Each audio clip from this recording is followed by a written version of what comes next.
Bonjour, alors aujourd'hui je vais revenir sur ce qui a été l'une des plus grosses pertes, l'une des plus grosses stalls que j'ai pris au cours des dernières années sur les actions. C'est la plus grosse stall, je sais plus combien, mais plus de 10 000 $. J'ai pas trop aimé.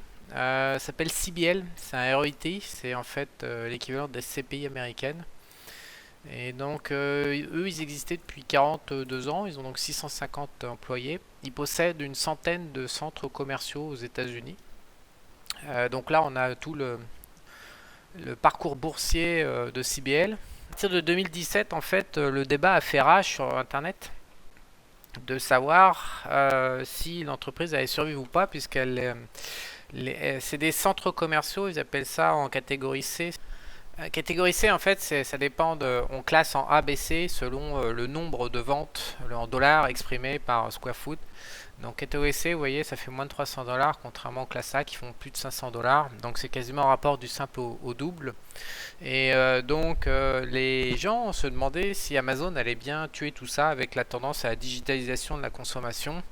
Et en fait, la théorie de l'époque, en 2017, au moment où j'ai pris ma tôle d'ailleurs, ça consistait à dire que les shopping malls classés allaient devoir se réorganiser pour offrir des restaurants, des activités comme le coiffeur, restaurant, cinéma, glace, etc. Consommation où les gens allaient vouloir se rencontrer se délester de tout ce qui était vente de produits basiques comme avant depuis plusieurs décennies.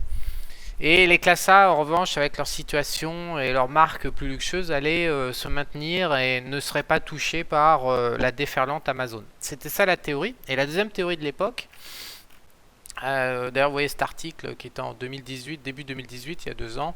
Les shopping malls sont en train de mourir, ou alors certains d'entre eux. Le classe A pourrait tenir mieux que les autres. Voilà, donc ça c'était vraiment ce que tout le monde s'interrogeait. Et la deuxième théorie de l'époque, ça consistait à dire que c'était des cash machines. Voilà, CBL existait depuis 42 ans. Ça faisait quand même 1 milliard de chiffre d'affaires à l'époque, en 2018, un peu moins, mais voilà, c'était une centaine de centres commerciaux, c'est des grosses machines, il y avait des assets.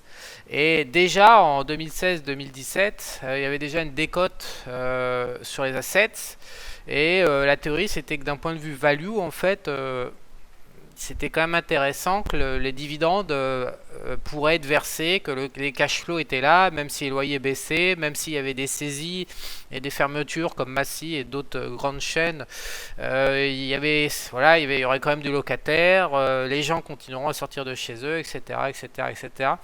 Et donc, beaucoup arrivaient avec des ratios financiers pour nous expliquer que il fallait profiter, c'était une aubaine, et il fallait profiter de cet effondrement en bourse de tout le secteur shopping mall C et puis les catégories A comme SPG, on le voit là sur Google, Simon Property Group, ou le WPG, Washington Prime Group. Voilà, même là, cela commençait à baisser un petit peu, beaucoup moins que CBL, mais ça baissait quand même. Et tous ces analystes, à coup d'éditos, mais de rapports d'analyse financiers qui faisaient 3 km de long, dans lequel je me suis plongé parce que je perdais plus de 10 000 et j'avais besoin de savoir si j'allais pouvoir me refaire ou pas. Finalement, j'ai pris ma perte, je me suis barré. Vous allez voir, heureusement derrière, vous le voyez déjà ici. Mais je n'avais pas étudié en profondeur tous ces rapports d'analyse financière.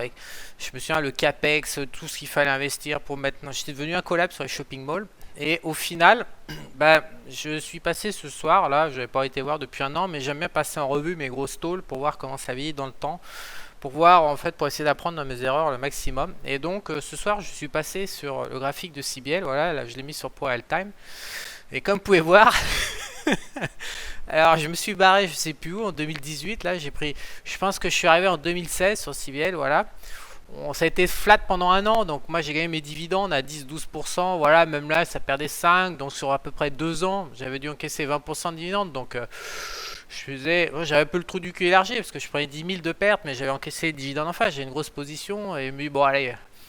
Ici, je pense, ouais, c'est ça. Ici, je me demandais, est-ce qu'on va repartir vers le haut? Il suffirait qu'on parte un petit peu vers le haut pour me décoller. Là, juste ici, là, on va le grossir.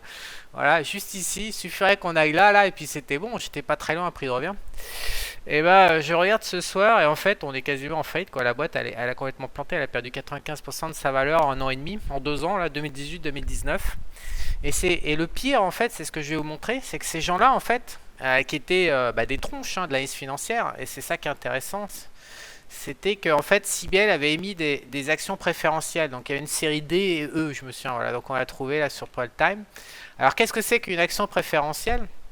Et voilà, en 2017, ils étaient en train de l'acheter. On va grossir, mais voilà, 2017, comme vous avez pu voir sur l'autre graphique, CBL normal, l'action ordinaire se pétait la gueule déjà grave, et l'action préférentielle avait complètement tenu, parce que le scénario à cette époque, c'est qu'il y a des assets et qu'ils pourraient payer. En fait, une action préférentielle, c'est que le dividende est d'abord payé, c'est un peu comme le principe d'une obligation. Le créancier obligataire passe avant l'actionnaire quand une boîte va mal. Donc là, en fait, l'action préférentielle a un droit de priorité sur la distribution des dividendes par rapport à l'action ordinaire. Donc les gens se disaient, CBL, et c'est ce qu'ils ont fait, ils vont fermer leurs dividendes aux actions ordinaires, donc l'action s'est écroulée, mais ils vont maintenir le dividende pour les actions préférentielles. Il y a des assets, ça fait 1 milliard de loyers, grosso modo, par an. On va continuer à toucher le dividende. Et donc, j'avais hésité aussi à switcher, arbitrer, machin, je m'étais posé plein de questions. Bref, j'avais préféré couper, heureusement, comme quoi. Et donc, l'action préférentielle, comme on peut pas, elle est passée de 24 à 2. 95% de baisse en l'espace de 2 ans. Donc, ça, c'est assez intéressant. Alors maintenant, je vais vous montrer l'autre théorie SPG, là. Donc ça, c'était du shopping mall. Catégorie A. Donc là, c'était classe A, ça c'est les meilleurs emplacements, genre Champs-Élysées, tout le bazar. Ça devait résister. Alors on était, je vous rappelle, en 2017.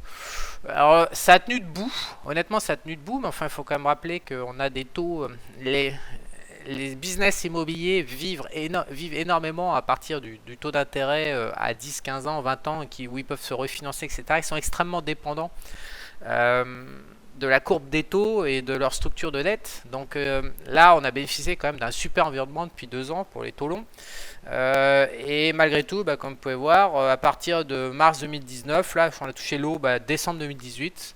Alors que le Nasdaq a fait quand même 50% de hausse sur la période, la Rolls-Royce des SCPI de shopping mall classe A aux US, elle est passée de 170 à 120, donc elle s'est quand même pris un méga carton dans la gueule, ça n'a pas tenu.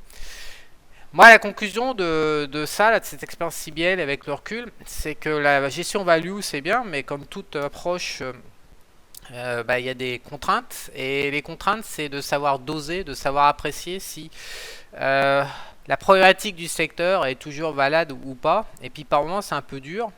Alors, évidemment, après coup, on peut dire, ouais, mais c'était sûr, tous les centres commerciaux allaient fermer, blablabla, digitalisation de l'économie. Moi j'étais dedans, hein, j'étais en position à l'époque en 2017, honnêtement, en temps réel, c'est pas toujours facile d'apprécier, les informations sont souvent contradictoires et c'est pas toujours aisé d'évaluer vraiment si la problématique du secteur est foutue ou pas, quoi. Et en fait, de trimestre en trimestre, si c'est foutu, ça baisse, mais vous pouvez pas sortir, vous êtes collé, donc vous perdez, donc au bout d'un moment vous demandez si c'est pas trop tard pour sortir. C'est un piège quand même, c'est un piège qui se referme. La gestion value, ça peut se transformer en trappe, on peut se laisser enfermer et ça peut tourner au cauchemar comme ces actions là, comme CBL qui aurait pu. Si j'ai gardé la position, mais ça a été la plus grosse tôle de ma vie entière, quoi. Donc moi, de cette expérience, je tire 2 conclusions. Le premier, c'est qu'en bourse, rien dure jamais super longtemps, sauf les cas rares, sauf certains secteurs, mais même il y a des modes, mais 1 an, 2 ans, 5 ans, mais les entreprises qui galopent à donf pendant ne serait-ce que 10 ans, c'est déjà des cas rares. Donc ça reste compliqué l'investissement long terme en bourse. Il faut vraiment avoir une vision et il faut vraiment s'appeler Loïc Abadi pour savoir cerner les bons business. Franchement, lui il investit sur 3 ans, 4 ans, 5 ans, il adore ça. Il sait bien déterminer comment fonctionnent les business, un peu à la Warren Buffett, décortiquer, voilà. Moi c'est un truc, je suis un peu hermétique quoi, grosso modo. La plupart des entreprises ne tiennent pas la durée comme ça, ne tiennent pas les 10 ans, ça c'est clair. Donc euh, en gros, jamais dormir sur ses 2 oreilles. Et la deuxième conclusion, c'est que pour moi, la bourse, il faut vraiment toujours acheter les premiers de la classe ou shorter les derniers. La bourse, elle valorise que les premiers. Elle valorise pas les deuxièmes, les troisièmes et quatrièmes. Elle valorise que les premiers, que les winners.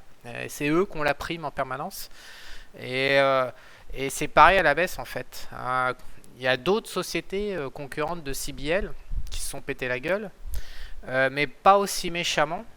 Et parce qu'il faut comprendre, c'est qu'une fois qu'une société part comme ça à la casse, comme le cas de CBL, c'est toute la structure de financement qui s'est fait baiser, puisque la note de dette est dégradée. Donc CBL, c'est ce qui lui est arrivé en fait. Ils se sont fait dégrader leur note d'emprunt, et donc au moment des refinancements, bah, ça a coûté de plus en plus cher, et puis ça commence à nourrir les inquiétudes, et en fait plus votre valeur en bourse baisse, moins vous avez d'actifs à mettre en face pour justifier votre dette, donc votre ratio d'endettement augmente mécaniquement avec la chute des cours de bourse.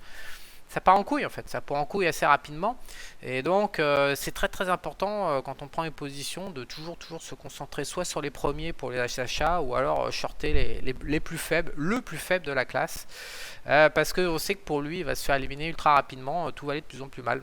Alors si vous avez envie d'investir en bourse à long terme, parce que tout simplement, généralement l'argument qui est avancé, c'est que vous n'avez pas envie d'ouvrir l'ordinateur tous les jours, que ça vous gonfle de regarder les cours comme ça, de stresser avec les variations au quotidien. Donc, et que vous êtes vraiment un investisseur long terme, bah, c'est pas moi qui vais pouvoir vous aider, tout simplement parce que moi je sais absolument pas faire. Je trade les émotions, les réactions émotionnelles sur les marchés à court terme. J'ai jamais finalement réussi à investir. Je suis un échec vivant de l'investissement en bourse. Je parle à 5 ans, 10 ans, j'ai jamais tenu une seule position de ma vie là-dedans. En revanche, sur Objectif Eco, on a vraiment Loïc Cavalli qui est très fort, c'est son dada, son jeu préféré en fait, dans la boutique. Donc, alors, qu'est-ce qu'il a donc chasseur de news, non, le bouclier, voilà. Donc il a fait une formation il y a un an environ, Ultra Beggars, l'art de dénicher les entreprises exceptionnelles en sachant porter assez longtemps les positions. Alors là, on est dans le cœur de métier de Loïc. Donc si vous voulez, il y a un moment il faut des compétences, il faut pouvoir se projeter dans le futur, il faut comprendre les entreprises, comment elles marchent, les évaluer, et clairement ça demande des connaissances honnêtement. Et en plus, encore une fois, une tournure d'esprit, une aptitude à se projeter dans le futur lointain, avec des marges d'erreur et des scénarios. Donc Loïc il a fait Ultra Beggars là-dedans. Et il a fait voilà, Deep Value Expert. Alors moi, la gestion value, c'est son dada, Loïc, hein, la gestion value. Donc moi, moi, je suis hermétique. Mais il faut savoir que Loïc a énormément gagné d'argent hein, sur son PEA. Réellement, il a gagné beaucoup d'argent avec la gestion value en achetant comme ça, en sachant dénicher de la vraie valeur cotée en bourse, et en plus derrière en portant pendant des années. Ouais, je suis admiratif de ce qu'il fait, Loïc. Hein, honnêtement. Il a fait des trucs, et là il porte. Moi, encore une fois, c'est une compétence. Quelque part, le winner, c'est l'entreprise qui est capable de faire de la croissance. Et c'est également l'entreprise qu'on va pouvoir acheter dans un creux de marché au moment où elle est pas chère, puisque pour moi, en fait, la bourse n'a absolument aucun message à délivrer. Vous savez, souvent, on voit dans les médias que le sens du marché, quoi. Le marché est en train de nous envoyer un signal que ça vaut ci, que ça vaut ça. Arrêtez, vous prenez les cours d'il y a un mois ou 3 mois en arrière, et puis vous voyez ce que les gens racontaient en termes de sens de marché il y a 3 mois, et puis vous regardez ce qu'il en est aujourd'hui, 3 mois plus tard, et vous comprenez que c'est que du bullshit de A à Z. Donc, je pense pas que les marchés aient une quelconque signification économique. En revanche, ce qu'il est clair, c'est que les marchés ont des espèces de lubies, des espèces de modes, qu'on voit d'ailleurs avec Apple très bien. Par moment, ils vont valoriser certaines choses à un prix de marché, et puis 1 an ou 2 ans plus tard, ils vont se dire bah ça, on va le valoriser plus cher, alors que les ratios financiers n'ont absolument pas bougé. Ce qui est le cas d'Apple aujourd'hui en fait. Les grands métriques financiers sur Apple sont été à peu près stables depuis 3 ou 4 ans. La croissance est en train de diminuer en termes de vitesse de croissance. Et pour autant, l'action Apple a explosé. Voilà, vous avez Apple en barre de mois. En fait, on voit qu'entre 2017 et puis 2019, pendant 1 an et demi, pendant 2 ans, voilà, Apple est resté stable. Et puis, sans qu'il se passe rien, même avec une réduction des bénéfices en termes de vitesse de progression, l'action s'envole de 50% voilà, en quelques mois. Il ne s'est absolument rien passé au niveau financier au cours de cette période. C'est juste que le marché a changé de lubie.